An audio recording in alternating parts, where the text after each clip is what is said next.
Hello, Marvel fans. Welcome to episode of Marvel Talk with your hosts, Nick and Chris. And we've got a big one to talk with you about today. That is correct. We're going to talk about the X-Men 97 comics, and then we're going to talk about the show officially. Our review. Yeah, so for anyone who doesn't know, and by the way, we apologize if we're a little tired. We just got back from a graduation party, so we are just very, very drained. So, but we're still promising the content for Deadpool and Wolverine month, so we figure let's kick it off with Wolverine and the X-Men show. And these are the tie-in comics, so these are pretty important to kind of get the gist of everything. Yeah, from before we those talk who watch about the show. Yeah, so we're going to just cram everything into one and just get into it. Also, these are Christopher's. I didn't bring mine because I got ready last minute, and I was like, you know what? I'll just tell Christopher we're going to use his copies. That way it's just easier. And in case if anyone hasn't been knowing what we've been doing with comics, we have just been, showing and just telling. So that's how we're going to stick with it.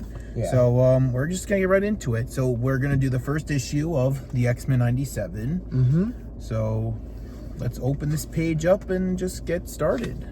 All right, here we go. So it does start with them. So, after you all know, after the original X-Men series back in the 90s, Xavier dies. Yes. His body gets transferred. We're going to talk about it later, but let's just say that he's not really dead. It's just his body was taken for treatment. But it's like the world thinks that. Yeah, and they start to kind of believe it in a way. So anyway, it starts off with Cyclops, who's trying to be leader of the X-Men, and who's, right now, they're all in the Danger Room training, pretending to fight Magneto. It's actually pretty cool because when I was first reading this, I thought they were actually fighting Magneto. I'm like, well, that was quick. I know, I thought so too. I was like, what the fuck? Cause Yeah, and you can even see, right there. And actually, just over here, you can even see, sorry, hold on if I may. And yeah, you can see right there, Cyclops and Wolverine already with their arguments still. Oh yeah, in fact, it turns into a little brawl later on. Yeah. But just another thing to see here with the panel. Yeah, this is just very much arguing against everyone. So you know how it goes. Meanwhile, our favorite ex-couple. Yes. You know what I was doing. Yeah. Gambit and Rogue getting ready for the big party, which is Dazzler's big celebration, which and Jubilee too. Yes, but we're just showing them most importantly and everything, and but unfortunately there are instances going on, so they have to do their fighting. You can see right there. They even get to see Dazzler before the show. How nice, right? Yeah. Now, I want you to pay attention to two important characters in this who we're going to be talking about. Yeah.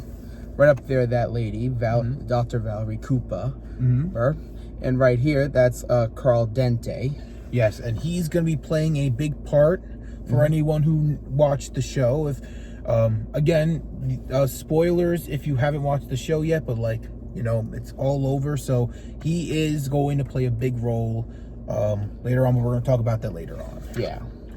So as you can see, even Storm has a new look. So very exciting. Beast is doing his sciencey thing, talking to Bishop, and even Bishop gets into the mix. Yes, I'm going to the concert. And of course, we get some sistery. So basically, the show even acknowledges that they're sisters, not like real life sisters, but you get the idea. Yeah, right there. Yeah, Jean and Storm, and there's of course Wolverine, who's we're gonna get into this right now. Actually, as you can see here in this panel, and boom, Cyclops just had enough of the bullshit. I got it, Chris. Yeah, there goes Cyclops.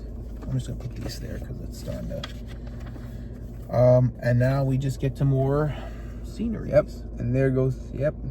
Oh, you can't see me. Yeah. Anyway. There's.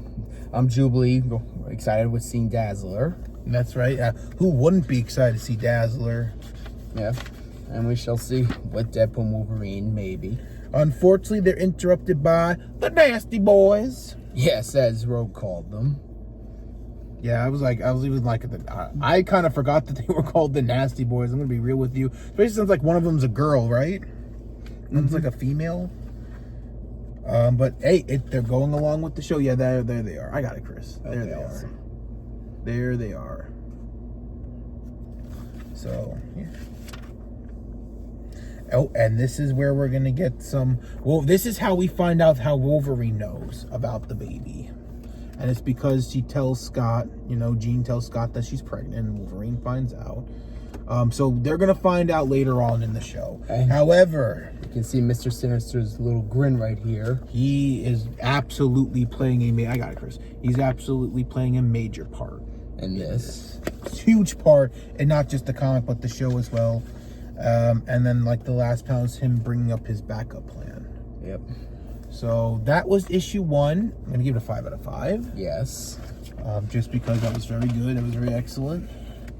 So now we're gonna move on to issue 2, which, by the way, me and Chris have the same covers. Yeah, all of these. So that was another reason why. Even though, you know what? Yeah. Even though I don't think there were really variants. There were, but nothing that were like, in my opinion, anything that I felt like I needed to get. So we get in now. By the way, she's also gonna play a part in the show as well.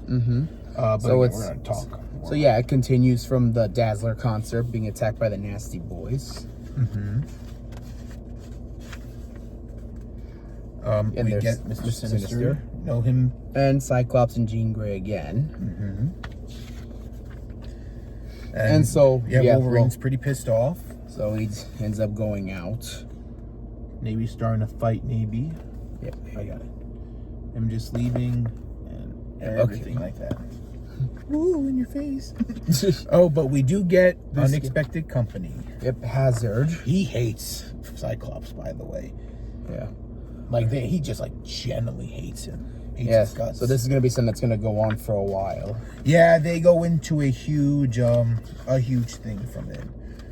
We can skip. Well, this is just like them with the Dazzler show and everything. So yeah, this isn't really as important what's gonna go on right now. But here we get to the big. This is where we get to the good parts. As you can see here. Ooh. It was Sienna Blaze. Yeah. She's been sent by, Mr. Sinister, as we saw in the last issue. And here, it looks like Storm's trying to calm him down, and it's so crazy that they were married in one timeline. Yeah. So this is actually pretty nice to see. And even though there are moments like in comic book history that Logan had feelings for Storm too. Yeah, but then here comes, of course, Sabretooth. Yep. Who we're gonna be seeing in Deadpool and Wolverine. Yes. Let's not freak out or anything. Like we've been waiting for this for over a decade, I mean, yes, we have. Okay, I'm not gonna sugarcoat that shit. But here we go, back at the mansion. Seems that this mansion is always just getting into problems, which we're gonna talk about more later on. Yeah, there you go. I'm trying to avoid the Venom. No, it's not about Venom. We love Venom, love him, but it's not about him. Yeah, it's just a little ad that was there. They always put ads in these. There you go. Thanks, Chris. Of course. Appreciate it.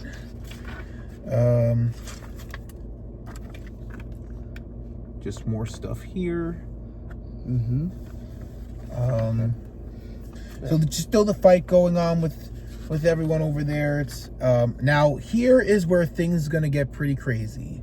Yeah, our girl Rogue decides to just take her powers. And it gets very intense. Yeah, thanks, Chris. Appreciate it.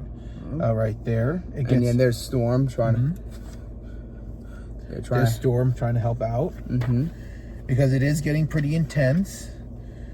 Meanwhile, as you can see here, somebody has returned. I wonder who's returned. I believe it's the man, the myth, the legend, the Morph. Yep. That's right. Apparently Morph left the team a while back. Which I'm sure you remember from the old show. Yes, so he came back. Yep. Apparently he left the team for a little bit. So that was good. But he came back. Now, the second to last issue. The third issue, to be exact. Which I absolutely do love these covers. These covers are really nice. I think this one's my favorite out of them. I'm going to be real with you. I just love the art design of this one. So, again, the reporter lady.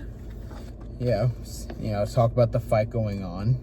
Yep, all that. And Morph plays a little joke right here within the same lady. Yeah. Making... Oh, but he loves his Hulk, which we're going to talk about even later on in the show. Yep. By the way, so to show people that it was Morph, they had to kind of just either make him like half-faced or show no pupils. It's their way of showing us that it's Morph. Yeah. For things. And by the way, Wolverine fighting Sabretooth, which never gets old. Yeah. This also explains why we didn't see Sabretooth in the show. Yeah. Because of what happened here. But Wolverine gets blasted right there. And it's by that fella again, Carl Dente. Which, by the way, we are going to go over each episode. Yes. And we're going to talk about it. And here's a little something for the big Gambit and Rogue fandom out there. One of them. This is going to be really hard to talk about later on, but... And, of course, our good friend of ours does, too. Yeah. There's sorry, just a second. Yeah. Yep, right there. Yeah, this is, it's going to be really hard to talk about that episode. That's all I'm going to say. But back to business. Back to Cyclops facing this douchebag. Yep, still going at it. They're just like, they keep going. They're just... and starting to blow up the mansion. Well, that mansion gets blown up everywhere. It's going to get blown up later on. We're going to talk about. But Gina tries to fix it. Right. Well, she always tries. Unfortunately, she is a little weakened right now. Yeah. Which, by the way, there's gonna be something crazy to talk about here too. So again, we're gonna just keep going. As you can see, even Wolverine starts to suspect this guy. So, in fact, we get a little flashback.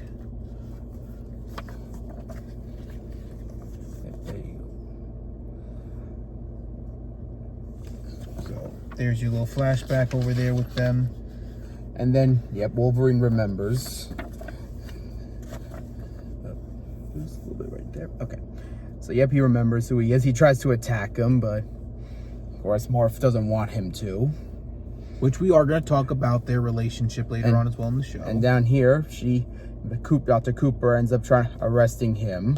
Yeah, unfortunately, there is someone undercover, which we're going to go over right now, that gets him out. Yep, so there he goes. Yep, right there.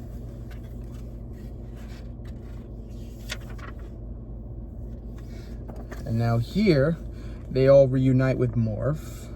And he rejoins the team, as we're going to be seeing in the show and reviewing the show.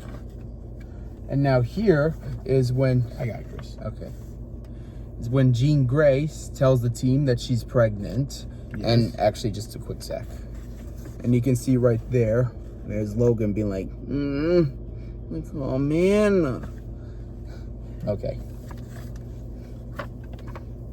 So of course he's upset. Well, everyone's excited. I mean, he already knew, but Jean's parents throw a baby shower. Yep, so they all go to Jean's house for a little celebration. Unfortunately, though, this is going to be cut short because the Marauders are on their way. Sent by who? Mr. Sinister, no less. And that is where the issue ends, and we get to the last issue.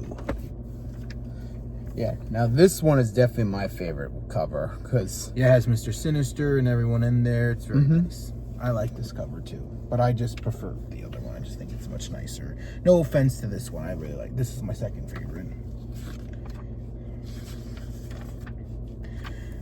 This news reporter lady's back. Still again, she's gonna be mentioned again. She's here for the plot of everything, because they're basically like, yeah, she's gonna play a part, blah blah blah. So there they are at the house. There's like food and entertainment and everything. Yep, having a little party, of course. Yep, as you can see here, it's just a nice celebration. Nothing's gonna go wrong. Oh, it all went wrong. Yep.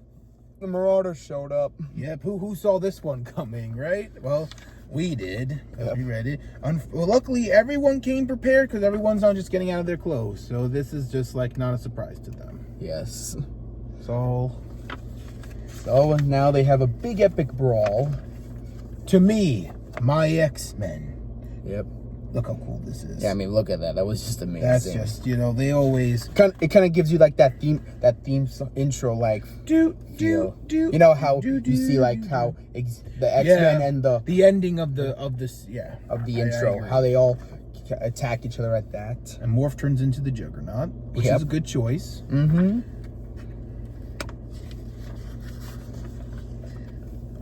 As you can see, Mr. Sinister is also watching from afar. I got it, Chris. As you can see, everything's going according to his plan. Mm-hmm. Oops. Sorry.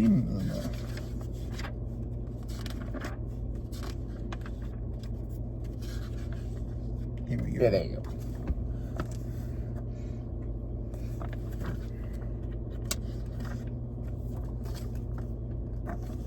And more action sequences right there. Mm-hmm. Gets into a major fight.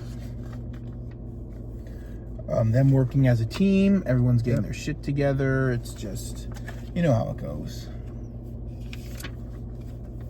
Oh, we even get like an iconic moment here with Wolverine based off of a comic book cover. So that's really cool to see. Got the claws at him. Yeah, and the person. Yep, it's so good. I really like that. Everyone. Oh, and Morph turns into Iron Man. Yeah, right there. It was such cool to see. Mm-hmm. Always nice to see that. Cyclops is just, doing his thing too. Hey! Look at us. Finishing each other's sentences. I was gonna say sandwiches. I'm just kidding. Just kidding. Yeah. But here it is. The fight's finally settling down. Yep. And now here's the big part. Mm-hmm. It's just up there, and there's Trask, and there's Magneto. He finds the will of Charles Xavier, and down there's Roberta. Yeah, Roberto, or Roberta? I don't know. It's one of those things. Wait, sorry. That one in the jail scene, that was Carl Dente. Sorry. Yeah. And then Emma Frost returns. Wanted to see the look on his face to see that. And then the final scene is them just being known as the X-Men. Again. And all of those, these are all 5 out of 5. Yep, so the all entirety, great. the four issue miniseries is a 10 out of 10 in my opinion. I think it's great. I agree. I don't know if they're gonna make a small book. I'm pretty sure that Barnes and Nobles, they're gonna have something like this, like a little graphic novel thing.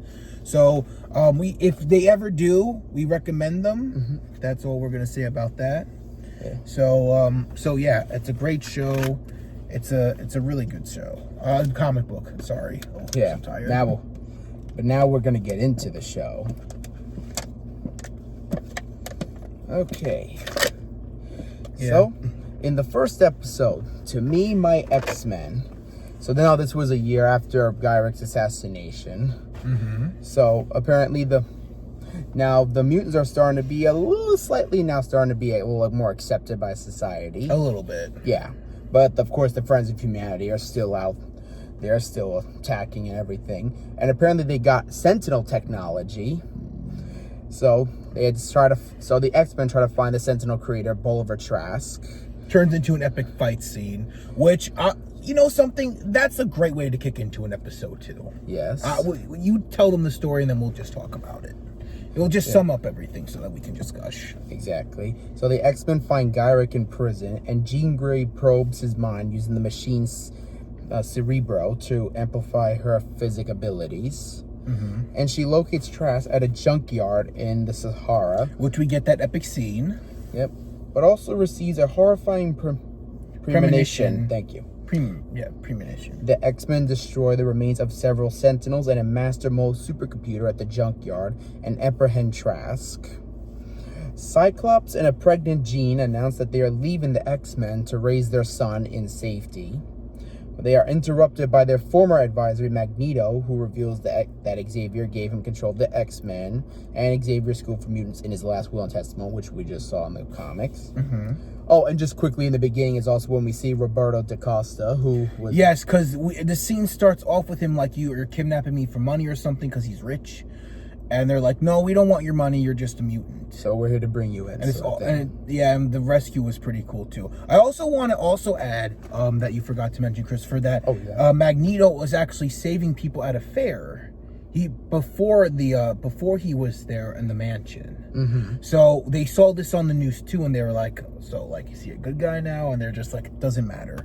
And then it turns into all this into animosity. But yes, he was. And by the way, there is, when we talk about episode 2, I believe, Magneto does something so cool with a speech, and I just want to... Oh, yeah. Definitely number 2. This was like his best moment. I personally wanted to have a serious talk about that one in such a cool way, but please continue. Yeah, don't worry. It's coming up right now. I want to just have that whole... I want to really gush over that and just tell you all how I felt. Yep. So, in episode 2, Mutant Liberation begins. Magneto begins saving both humans and mutants and refrains from killing anti-mutant militiants. A distrustful Cyclops and Jean decide to stay with the X-Men, while Rogue sympathizes with Magneto's struggles. Well, okay, so it's not Rogue. Here's the thing about Jean. She wants to leave. It's Cyclops that doesn't want to leave because of the history there, and because he doesn't really trust Magneto. Not at all. So that's why Jean was like, "Great, we have someone that can lead the team. It's great." As for Rogue and Magneto, there is history there that we do see, and I do like how they kind of like show us this in an interesting way, especially with like how we're going to talk about that more later on with like the touch and everything. Mm-hmm. But yes, it is, and Gambit starts to get in on the fray there as well. Mm-hmm. It becomes very crazy, to say the least. Yeah. So when UN forces led by Dr. Valerie Cooper attempt to arrest Magneto for his past terrorism, he agrees to surrender and face trial to prove himself. During his trial at the UN headquarters, the Friends of Humanity stage an attack, and their leader, who was in the comic, Carl Dente, which we told you to remember. Yeah, he becomes the Executioner and shoots at Magneto with a depowering radiation blast. Unfortunately, Storm takes the hit from him and loses her abilities. So during all that, Jean goes into labor and Rogue is forced to absorb... Oh, crap. Yep. Oh, yep. There's Logan's famous Apocalypse. line. Yep. And he's like, oh, crap. Yep. The baby! Yep. Oh, crap. Definitely one of my favorite moments in there.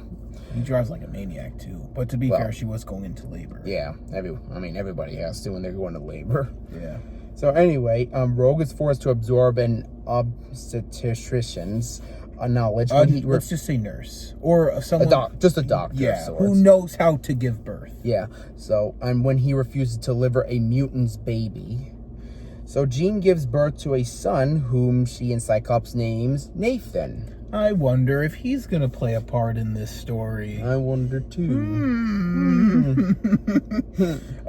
So... But we shall see. Yes, but let's now talk about that episode 2. Oh, I'm almost done. Oh, my apologies. Sorry, I thought we were going to end it there. Oh, no. Please continue. So anyway, after all that, Magneto apprehends Executioner and stops the assault. He is pardoned and discussions begin for the mutant nation Genosha to join the UN. Beast tells Storm that the blast depowered her permanently, and she leaves the team to find new meaning in life. While discussing her decision, the X-Men are surprised by the sudden arrival of a woman who looks identical to Jean. Okay, now we can talk about Magneto. Yes. So, first and foremostly, I love the speech. Mm-hmm. It's probably the greatest speech in one of the greatest speeches of all time in Marvel and in general. And I love how even before he took them to space. Yeah. It was just like he was just talking like real facts about how his struggles of, being Jewish and then like being a mutant and then like having the struggle of all that, which is going to bottle up. And again, we're going to talk about that even more later on. But right now, he was making like, he could have killed that guy, the executioner. He could have, but he's like, I look at this view and I remember what a friend promised me, and that I want to keep that promise, and that I am trying to do better. So please do not make me let you down. Do not let me let you down. Do not let me forsake.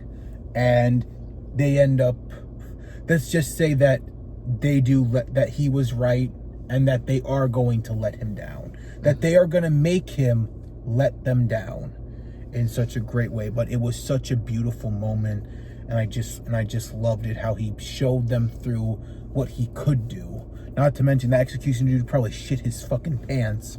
Yeah. Which I thought was great. As for Storm, I was very surprised what they were doing here. Mm-hmm. Oh, by the way, the last episode 1 was a 5 out of 5 as well. Yes. I absolutely agree that was a perfect episode for the first episode. And so was this one. Yes, yeah. I love, and I also thought it was crazy that they showed us like another gym. Like, what? They're doing We have the are big. they doing something here? What are they? Are they pulling a Spider-Man? Yeah. But I thought it was great. I thought it's a 5 out of 5. Magneto, that whole speech, it's the highlight of the episode. Oh, absolutely. It was the best moment of the episode, and it's still something I rewatch sometimes because it's so nice. So it was definitely a great episode. So I'm giving it like a 5 out of 5. I think it's one of the best episodes, and still holds up so great. So yeah. Yep, absolutely. Now, episode 3. Yes, episode 3, Fire Made Flesh. So, Beast determines that the Jean lookalike is actually the real Jean Grey, and the villainous Mr. Sinister contacts the other Jean, revealing her to be a clone he created to gain access to her and Cyclops' DNA. If I may, Yes, of course. we still don't know in what point she was captured. My theory, and a lot of people's is I think it was when she got married. Because she has memories of getting married. Yeah, and plus, So I feel like Sinister was around then. he was. That's good. See, because it makes sense. Mm-hmm. So for me, I feel like it had to be that, because she also remembers being the Phoenix, but she doesn't remember anything else. She doesn't remember anything past that. So I do believe that she was captured during the wedding, like that time of that.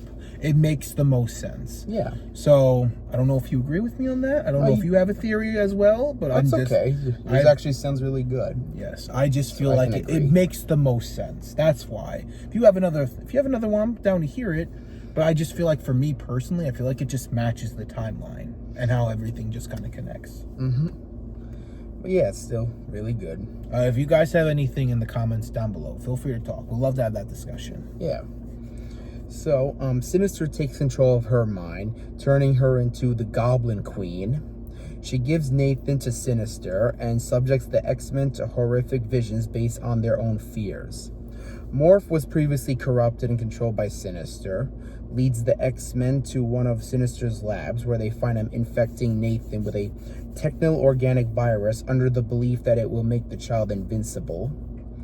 The real Jean confronts the Goblin Queen telepathically and uses their shared memories to free her from Sinister's control. By the way, it was a great fight between her and Magneto, Yes. which I just want to... I'm sorry to keep interrupting you. No, it's okay. But I always voice it. Because, like, it was just such a great fight scene. Yeah. I just think that these fight scenes have just been like wow. They've been I was top-notch. just so impressed. It's like, I'm not trying to shit on the 97 show, but like, bro, these actions, like, this was better than any of the show's like fight scenes, in my opinion. Like, I liked Moon Knight's fights and stuff, and I liked some of the stuff in other shows. Like, WandaVision had good fight scenes and stuff like that, but like, I don't know, this animation, it's like, it was so clean. The fights were just so nicely done. I was just sitting there like, oh, fuck yeah. And the Goblin Queen, okay, listen, okay, she made me feel things.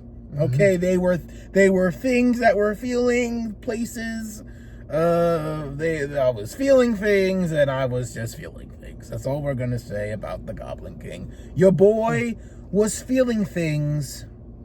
I was just feeling things. I was feeling a lot of things. So we're just gonna, they're good feelings. They're feelings that are really good. And I really like those feelings. Those feelings made me feel good. So yes, she's a feeling for me. But it was just, the fight scenes were so good. Yeah. All right, so the clone Jean and Cyclops save Nathan, who is left gravely ill, while Sinister escapes. The clone Jean gives Nathan to the X-Men's time-traveling ally Bishop so he can try to find a cure for the virus in the future. She then takes on the name Madeline Pryor and leaves the team.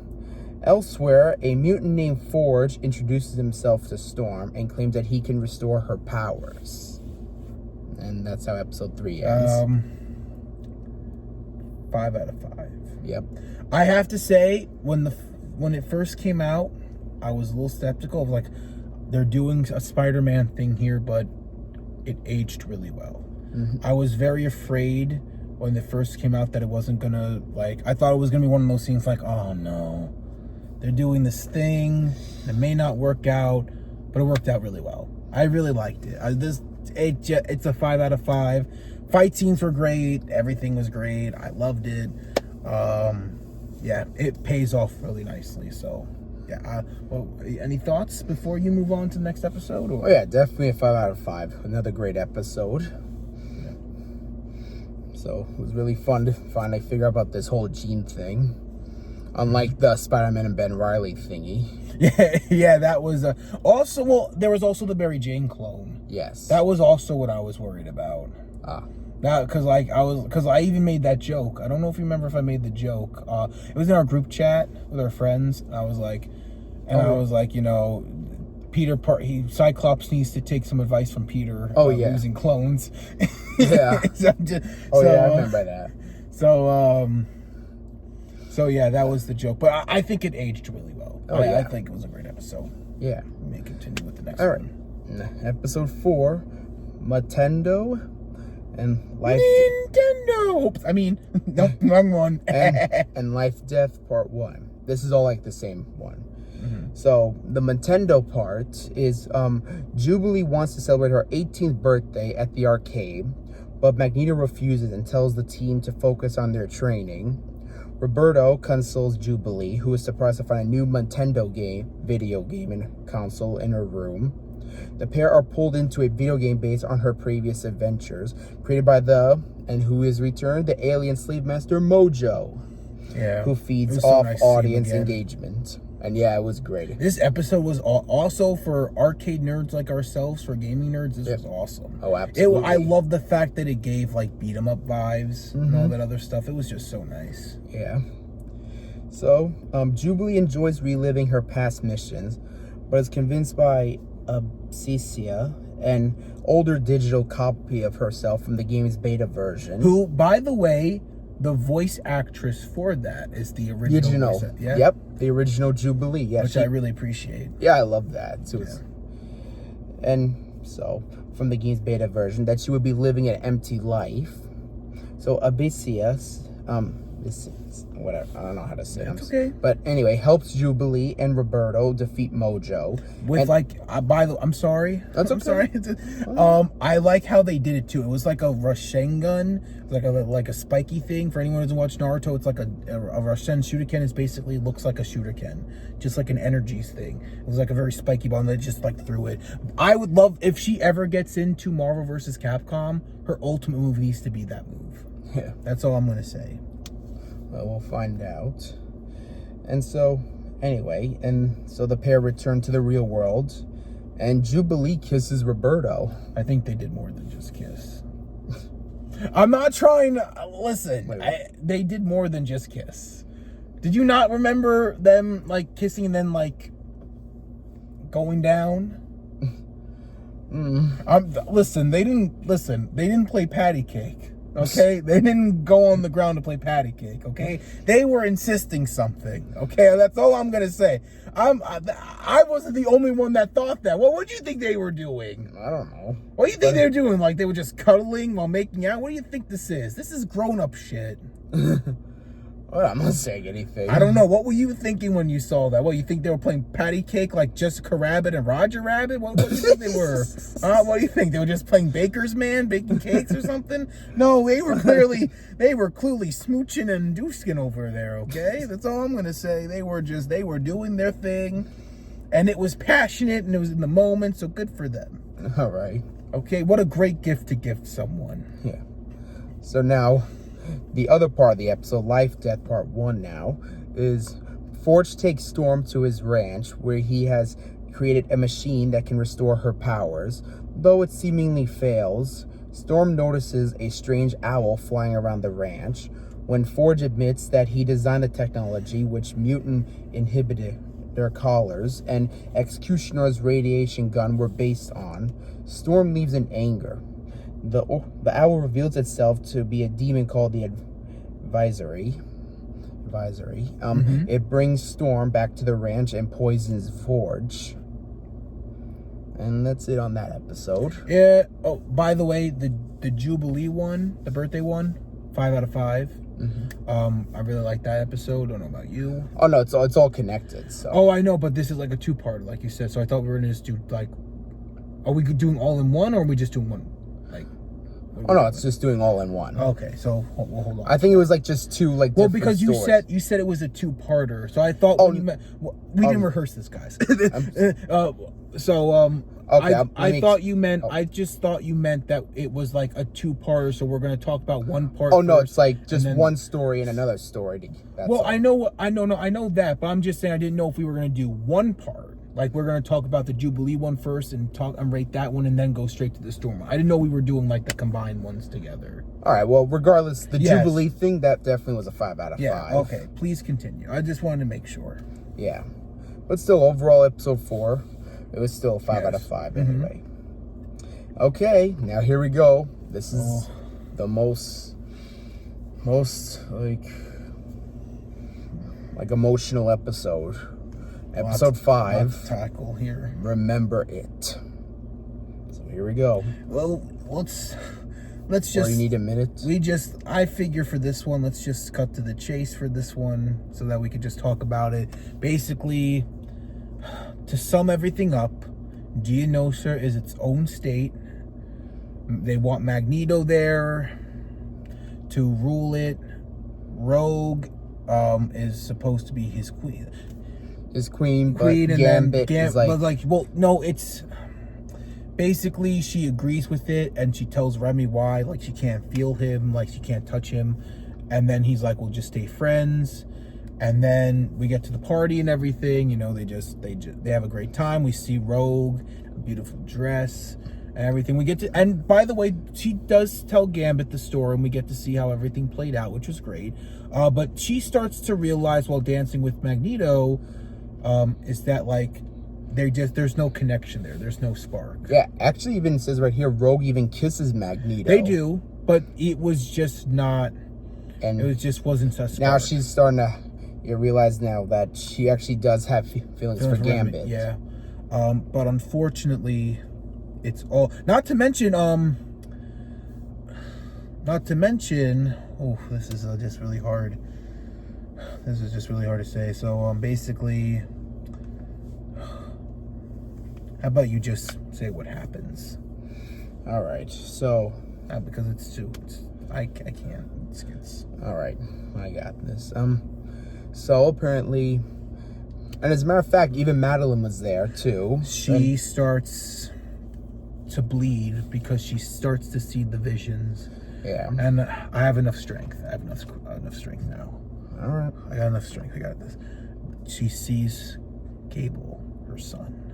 Yes, and Nathan. He tries to stop it, but unfortunately, it's too late. And he goes, "I'm sorry, Mom." She goes, "For what?" And then all shit goes loose. The whole city, by one giant Ultra Sentinel. Yep, and upgraded Master Molds. Yeah, with an army of Sentinels. Yep. pretty much. And Attack Genosha and kill thousands of mutants. Magneto is pronounced dead after protecting people, but unfortunately, And and Madeline unfortunately doesn't make it either. yeah, which I said. Yeah. Gambit tries to raise his stakes, but unfortunately, He makes the sacrifice. he used all his remaining powers to blow up the Sentinel, and unfortunately, it kills him. With his last words, remember it. Well, actually, the name is Gambit. Remember it. To be full on the sentence. And Yeah. it's And it left and Rogue she can't- heartbroken. She can't feel him. It left the other X-Men find out through the news, and it just Devastates them. if there's one episode that makes you feel, that really makes you feel, it's this one. They took a huge risk doing this. And by the way, I was going to say this at the end of the video, but I figure I say it now. This is all based off of a storyline in X-Men. This is a legit storyline, just reimagined and recreated in a unique way, which I love.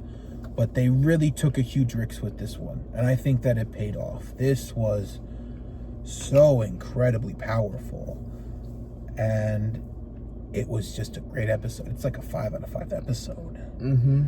You know, and I think that if you've been watching us for the last 2 years, you would know that we don't really have a lot of episodes we can say that all of them are like perfect or something. But so far, so good. And I just think that like that episode just really hits hard. Mm-hmm. It hits. Trust.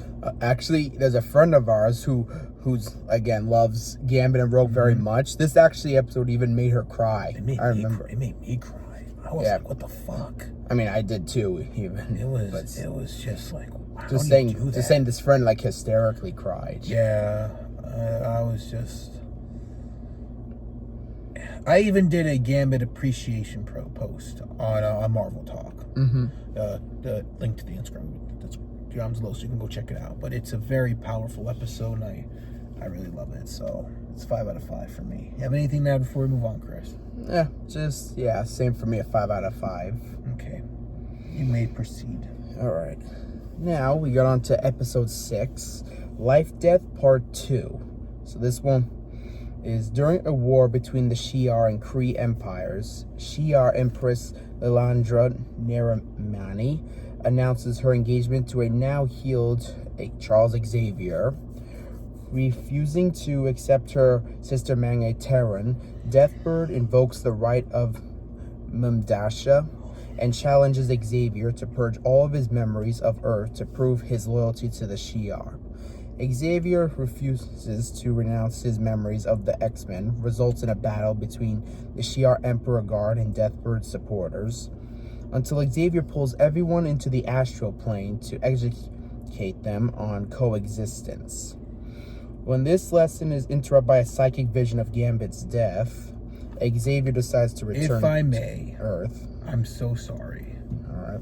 So sorry. It's what was funny about this was how he was reacting. How he said they were making love and they were dancing and making whoopies. My children of the atom, they need me. I just thought that was so funny, but it was like I just thought that was really funny. So please continue. I'm sorry. It's all right. So at the ranch, Forge uses his mother's spell book to expel the demon, and then Storm helps him search for a rare cactus that can cure the poison. Storm finds the cactus in a cave, but is cornered by the advisory once again. Overcoming her fears, Storm regains her powers and defeats the advisory. Storm heals Forge, and then they learn about the attack on Genosha. Elsewhere, Trask is confronted by Mr. Sinister, who warns that Genosha was just the beginning. Yes. So, this one is when Xavier decides to return to Earth, and Storm got her powers back, which was great. And apparently, Mr. Sinister ends up saying how Genosha It was all planned. Mm-hmm. It was all planned. So this, definitely another 5 out of 5. Yeah, it really is. At first, when I was watching, I'm like, I thought it was too early for them to bring back the professor. But everything just played out so well, so I can't really complain. You know what I mean? Like, in the beginning, when the show was progressing, I was like, I think this is too early, and I think it was going to mess stuff up. But no, like the Madeline thing, they just did such a great job with everything, so it's like, I can't really complain. I think the episode was done well. Also, we didn't even acknowledge the fact that it started off with Ronan the Accuser getting his ass kicked. Yeah. Which was so cool to see, but yeah, it was a really good episode. I'm going to give it a 5 out of 5 indeed. Yep. All right. For sure. Absolutely, 100%. Mm-hmm. All right. Next up, episode 7, Bright Eyes. So, as the X-Men hold a funeral for Gambit, and Rogue angrily searches for Gyrick and Trask, after gaining information from General Thunderbolt Ross, and Captain America even. Which is funny because they have we'll talk about that later when Chris is done. I don't want to keep interrupting him. Yeah. All right. So I don't want to keep interrupting you, so I'll let you keep going. All right. Rogue finds Gyrick in Mexico and absorbs his memories. Gyrick is murdered later that night while assisting in the recovery efforts at Genosha. The X-Men are contacted by a terrified Trask, who tells them that he is in Madripoor. They get Rogue on the way. Roberto and Jubilee visit Roberto's mother and tell her that he is a mutant. She asks him to keep his identity a secret. In Madripoor, the X-Men learn that Sinister and the UN secret OZT division have been developing a highly advanced Sentinel program. Rogue drops Trask to his death, unknowingly activating programming that turns him into a human Sentinel hybrid. Cable arrives, defeats Trask with an EMP, and explains that Sinister is working with a greater threat that they must stop. This threat, who murdered Gyrick, is Bastion. He reveals to Sinister that Xavier is alive in space, and that Magneto, presumed dead in the Genosha attack, is also alive and is Bastion's prisoner. Okay, now you can talk. I love how Rogue was so petty with Captain America. Yeah. I love how she was just like, well, if you're not going to help, you don't need it, and she threw it. Yeah, the shield. I also think that it's really weird that the same guy who played Steve Rogers in Marvel Studios' What If was voicing Cap. It didn't sound... I didn't have a problem with it. I don't want anyone thinking that, hey, I listen, I love me an accurate Steve Rogers voice. Mm-hmm. Well, I mean, accurate Marvel Chris Studios, Evans. yes. But it didn't work with the... I don't hate it. I'm just saying that, like, I kind of wish they brought back someone that could have done the original voice better. That's all I'm going to say. He didn't do a terrible job at all. It just came off like... It came off as, like, him trying to do Chris Evans, but also something new. A little bit. I don't know if you got that. But loved it. I also loved that Rogue was like, listen, we'll do it. Listen, we're gonna save you, but you need to tell us what you need to know. It's like, I don't know anything. She's like, oh, well, I'm gonna just kill you then. And Morpho's just like, so this is who we are now? And Wolverine's just like, I was always like this, so I'm just having fun. Like, yeah. It's just like, we wanted to do that for so long.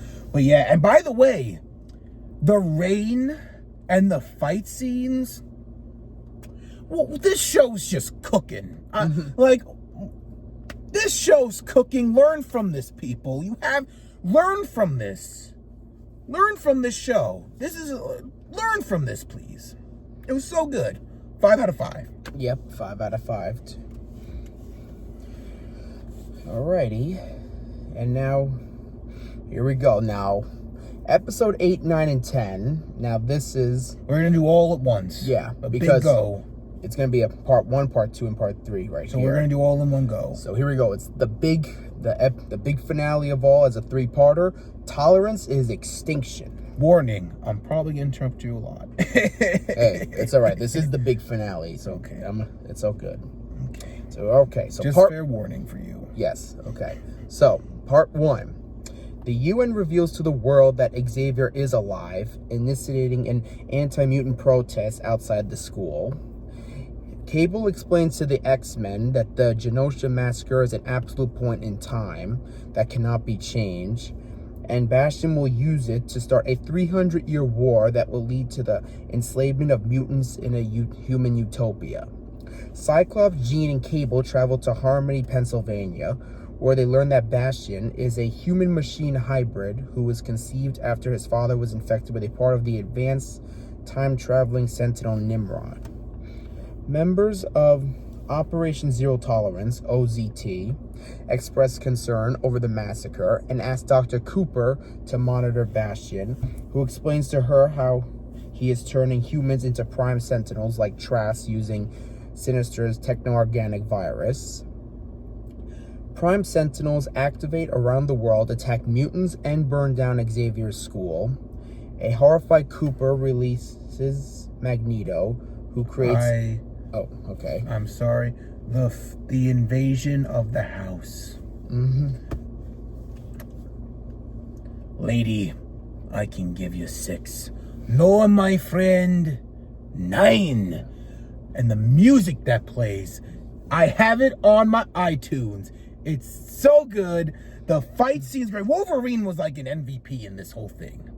MVP. It's Deadpool and Wolverine month. Fuck it. Let's talk about how he was just like battling. I like how it was like, you filthy Neanderthal. He just makes like an animal sound. It's just so good. And it was so cool seeing like how Nightcrawler teleports and everything. And then you got like the funeral where, you know, like, wow. And then like everything was like, well, I know the funeral was like not this episode but stuff. I'm just like, we forgot to talk about that. It was just like everything like going down and crazy was just so cool. But that was like one of the coolest scenes. It's just that fight scene in there, Wolverine fight. It was so cool. I think that was like the best Wolverine moment in the show. That's all I'm gonna say. Please it was continue. a great part. Sorry.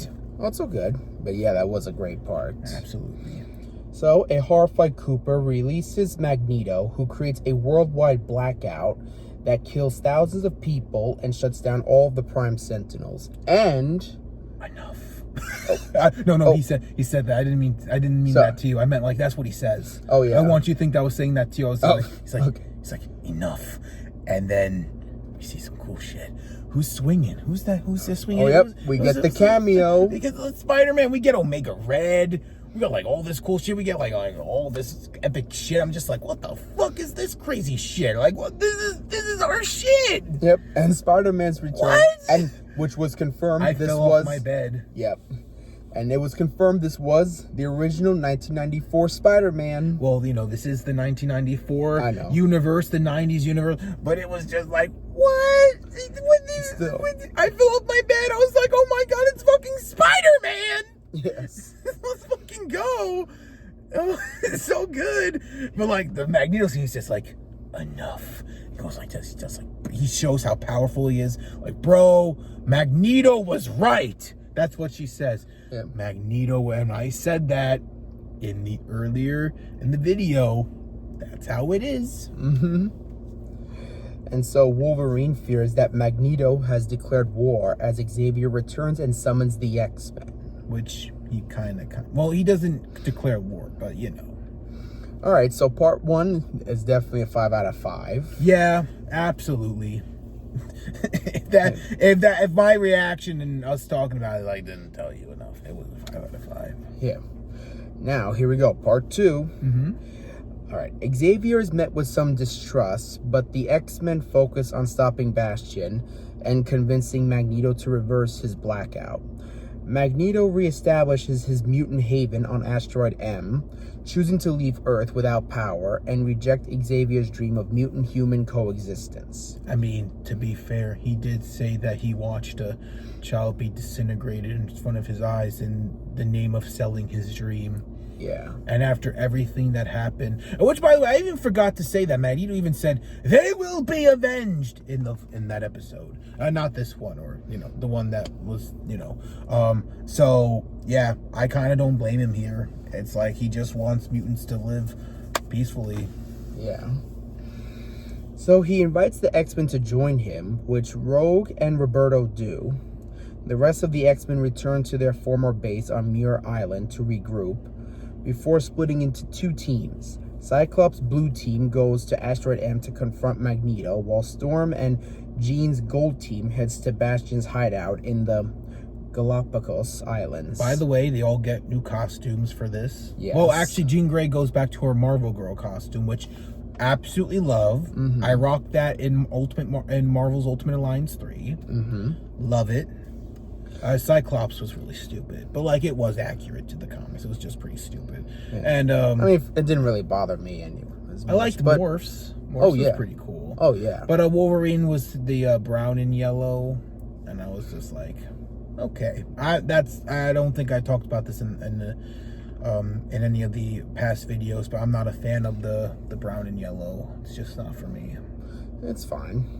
For me, it's like, I thought it was cool seeing the other costumes, so. Yeah, it was, but I'm just saying for me personally, it's just not one of my favorites. There are much better ones, but I do thought it was cool to see. I did agree with you on that. But yeah, like the other costumes that we've all been used to, you know. Mm-hmm. Like, obviously, like right here, just quickly. These here, you just can't get over. I kind of hope that they still keep those. Yeah. I really do, because those are great.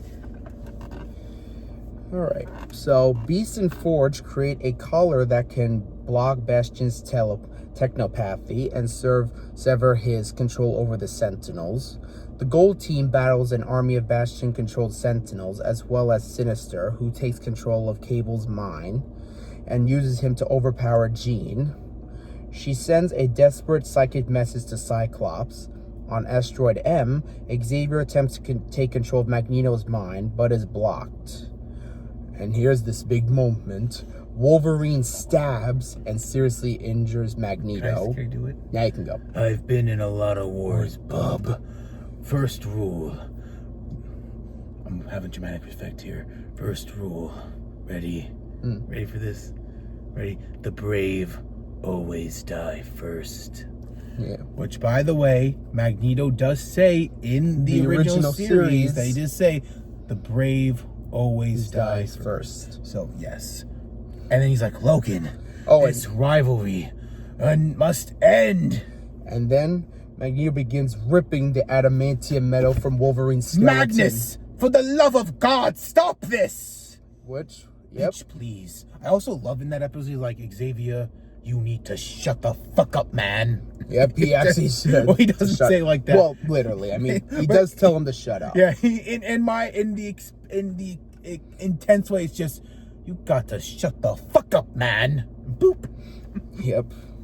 I just love it. But yeah, and funny enough, that part where he takes the adamantium out, which was based off an actual comic. Yeah, I love that. I was like, they're doing the thing. Yep, it was great. Another 5 out of 5. Yeah, I wonder what the next episode's gonna be. The rating. Well, I guess we'll find out, because here we go to part 3, the finale of Tolerance's Extinction. So, with Wolverine critically injured, Xavier takes control of Magneto and restores power to Earth, fracturing Magneto's mind. Jean, connecting to the cosmic power of the Phoenix, places the collar on Bastion, restoring the Prime Sentinel's humanity, and reverses Sinister's mutant She also connects to the Phoenix Force temporarily. Yeah. And reverses Sinister's mutant augmentations, which frees Cable. So yeah, she officially took down Sinister. Oh, we also forgot there were even more cameos as well, like Black Panther and Daredevil and Cloak and Dagger. And Iron Man. Yeah. And Captain America was in there with Iron Man 2 with the President. Yeah. And we're going to get to this actually during part 3. But and also, just like a little quick thing, I wanted to just say this anyway. In like some of these episodes, like even more changes to other characters, which was really cool. Hulk. Yes, Hulk. Which he did in the comics, which we just talked about. Yes. Mr. Fantastic. Yeah, he does in part 3 here, which was cool. So I really like that he did that. Yeah, same. Mort Smash! Yes. So, the X-Men fight to prevent Bastion from crashing Asteroid M into Earth and causing a now extinction event, but it still plummets after the US government launches missiles at the asteroid hoping to destroy it. With Xavier's help, Magneto regains consciousness and sends the asteroid into space. It explodes and most of the X-Men are presumed dead. 6 months later, Bishop arrives and tells Forge that the X-Men are trapped in time. Cyclops and Jean are in 3960 AD, a desolate future where they encounter Mother Askina and a young Nathan. And Rogue, Nightcrawler, Beast, Xavier, and Magneto are in ancient Egypt in 3000 BC, where they meet Uns-Saba-Nur, a young version of Apocalypse. Yes. And in a mid-credits scene, Apocalypse finds one of the Gambit's playing cards in present-day Genosha.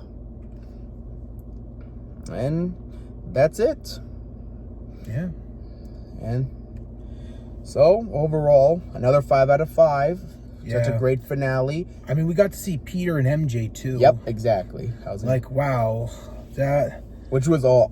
I love seeing that. Yeah, bro, I fell off my bed again after that. I was just like, bro. And also and even there was even Flash in there too. Yeah. So, He was looking at the TV too. Yeah. It was just. That was awesome. What a show. Yeah. And this is a season 1. Yeah. This was like the best season 1 of a show ever. Absolutely. Like wow. So, wow. As you all can obviously tell, each episode was 5 out of 5. So obviously, we're definitely giving this a perfect score. Yeah, it's a perfect 10 out of 10. Absolutely. With a should do like a seal of approval. With a Excelsior seal of approval. Yep. And with an extra enough said approval. Yeah, that was just, wow. I still can't get over this show. Yeah. And I'll tell you one thing, everyone. Since that the great legend Stan Lee is, passed a few years ago, which obviously we all know. Yeah. I think if he were to watch this... Oh, he would have loved it. Yep, he would have been so proud of He would have wanted to been in the cameo. He probably would want to cameo every episode, and I wouldn't blame him. Yeah, just like how he did in the 94 Spider-Man show. And yeah, well... and of course, every other Marvel movie. Yeah. He was, like, they even did the Real World in that show, which makes sense now because, like, She-Hulk is now... also went into the real world too. Yes. So maybe Deadpool's next to go into the real world. But that would be cool. Yeah, but it was such a great show. It was really well. I also heard some people's complain about Wolverine's involvement in this, but I thought he did great in this show. Yeah. He had his own moment of fighting. Like, bro, he was great. Yeah, he was still He great. would team up with the Gambit shit. It was just really yeah, that part where he touched his claws and then the yeah. It was amazing. So, overall, this comic series, which was, of course, a preview before the show. It was a prequel comic. Yes, the prequel comic, thank you. Or just prequel story. Prequel to the X-Men 97 show. And the show in general were all perfect. Yeah, Excelsior seal of approval. And enough said seal of approval. So yeah, thank you guys so much for watching this extremely long video. Yeah. I think this is our longest video we've done, I think. Well, if I'm wrong. Actually, the other one was that when we did the collab with Beer Bros. Oh, yes. That one was like an hour and like 30 minutes or something, or an extra 20 minutes. Yeah. But based on just the both of us, yeah, this is definitely this is not having someone on the show. Yeah. So yeah, in terms of just us, this is our longest video we ever did. Yeah. So yeah.